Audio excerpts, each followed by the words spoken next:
I trusted the company. I trusted them. This is a Fortune 500 company. I just don't believe they would send me down a road that was closed or was going to have hostile activity for sure.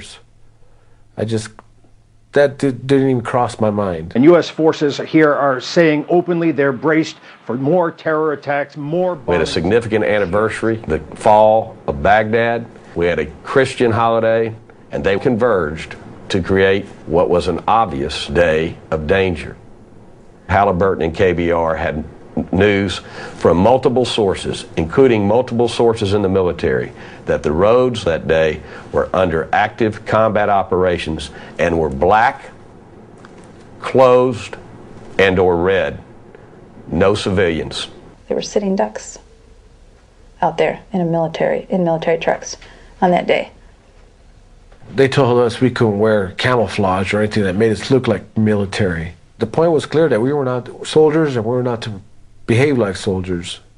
He couldn't even wear a camouflage shirt on base, let alone driving a military fuel truck out in, the desert where there was a war around him. Why would they send this convoy in camouflage trucks down that road in the middle of battle? It's about contracts, I believe. Fulfilling the contract and replacing us if we died. There's a lot of different contracts being offered out there, and Kellogg Brown and Root wants most of them. If they could have them all, they would take them all. And they wanted to continue doing business with the Army, whatever the risks were. It was nothing but the money.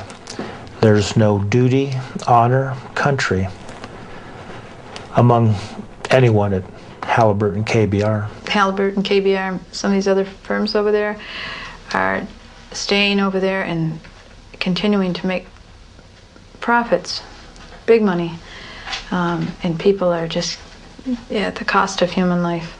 Their contract with the Army provided them literally billions of dollars of revenue every year, that the contract profit and the contract profit that they made became more important than the lives of the men that they hired.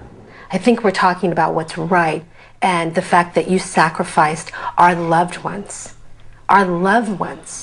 for your profit. KBR kill, bag, and replace people. They tried to do it with us, and they killed my friends, as far as I'm concerned, and they tried to kill me. I know they know. This is a case about Halliburton and KBR trying to make a profit at time of war and using civilians in an improper fashion. Halliburton is in charge of seeing that these men and their employees are safe. Sent these men out on April 9th and they knew that there was more than a good chance that they would be killed.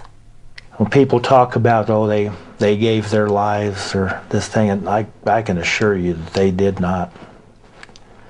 They were stolen from them. They were screaming and didn't want to go.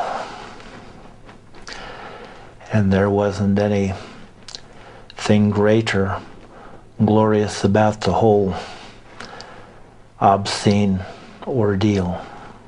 They didn't die, they didn't pass away, they were murdered.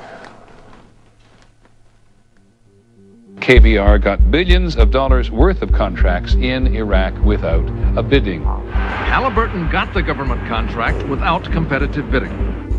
In the case of Halliburton, most of the contracts they've received have been sole source contracts, which means they're either given the contract, it's just offered to them, or they're the only people that bid on it. A lot of federal officials will defend this, saying that this is the only company that could do the work. Conservatives especially, who favor a free market system, should be outraged about the degenerate state of the lack of competition in defense industry. Bunentine Greenhouse, a top contracting officer at the Army Corps of Engineers, alleges favoritism and rule-breaking. I walked into a process that was corrupt, that was geared toward preferential treatment to KBR. KBR was pre-selected. The duration of the contract was predetermined.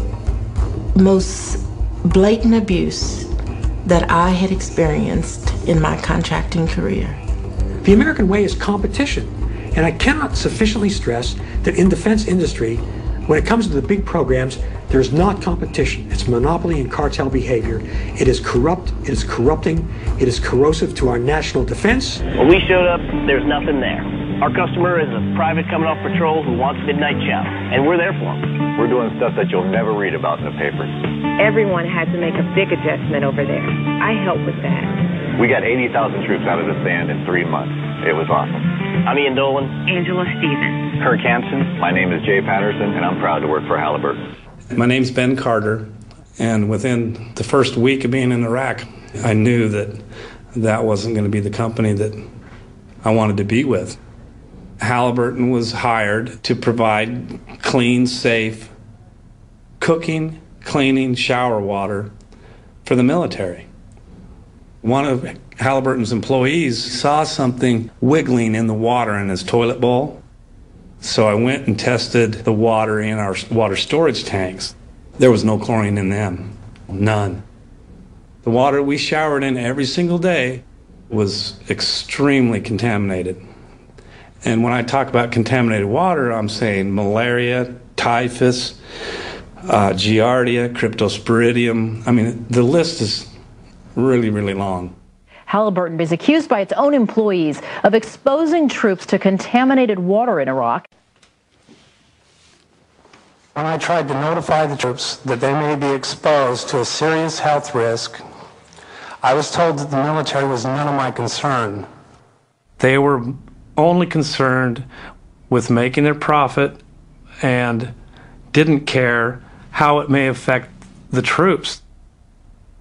Of the 67 water treatment plants that Halliburton run, 63 of them weren't providing safe water. And the Marines are showering in it every single day.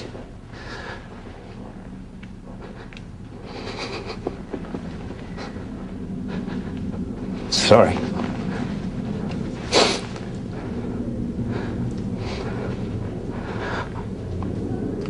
I was there to help them. There's a lot of soldiers over there.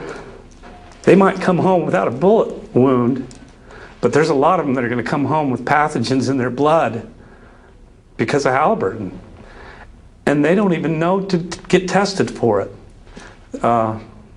unless somebody tells them. And I'm sure Halliburton is not going to be the company to tell them.